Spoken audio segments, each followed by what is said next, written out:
प्यारे बच्चों, आज का हमारा टॉपिक है हीट। साइंस का बहुत इंटरेस्टिंग टॉपिक है। हीट का डेफिनेशन हम लोग देते हैं कि heat is a form of energy. यानी हीट क्या है? एनर्जी का फॉर्म है। एनर्जी का फॉर्म है। आप यह कह सकते हैं कि हीट एक एनर्जी है। Heat is a form of energy, यह डेफिनेशन है हीट का। हीट को हम देख नहीं सकते। Heat can not be seen. हाँ, इट कैन बी फील्ड। इसको हम महसूस कर सकते हैं, एक्सपीरियंस कर सकते हैं। अब देखिए, जब हीट एनर्जी है तो एनर्जी के पास क्या होता है? Ability to do work. Energy काम कर सकता है, यानी एनर्जी वर्क कर सकता है। वर्क। अब जब एनर्जी वर्क कर सकता है, इसका मतलब हीट भी वर्क कर सकता है।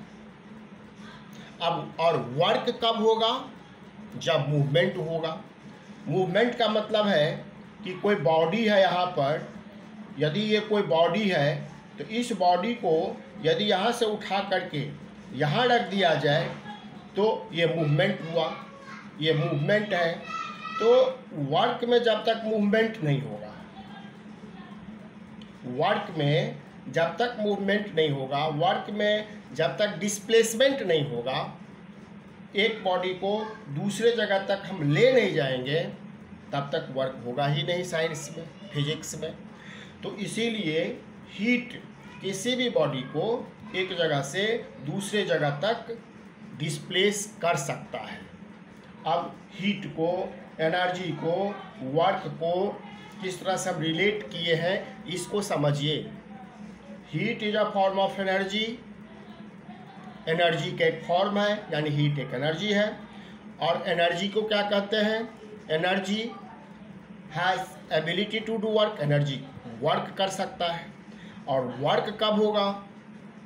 वर्क होगा जब बॉडी का डिस्प्लेसमेंट होगा। एक जगह से बॉडी को दूसरे जगह पहुंचाएंगे। इसका मतलब हीट ऐसा कर सकता है क्या? हाँ, कर सकता है। हीट किसी बॉडी को डिस्प्लेस कर सकता है।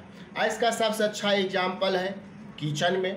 किचन में जब किसी यूटेंसिल्स में हम लोग पानी देते हैं और कुछ देर के बाद उसको गर्म करते हैं तो पानी खौलने लगता है, यानी पानी में डिस्प्लेसमेंट आया।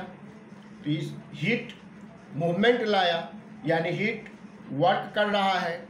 हीट एनर्जी का फॉर्म है। हाँ, it can not be seen, it can be felt only.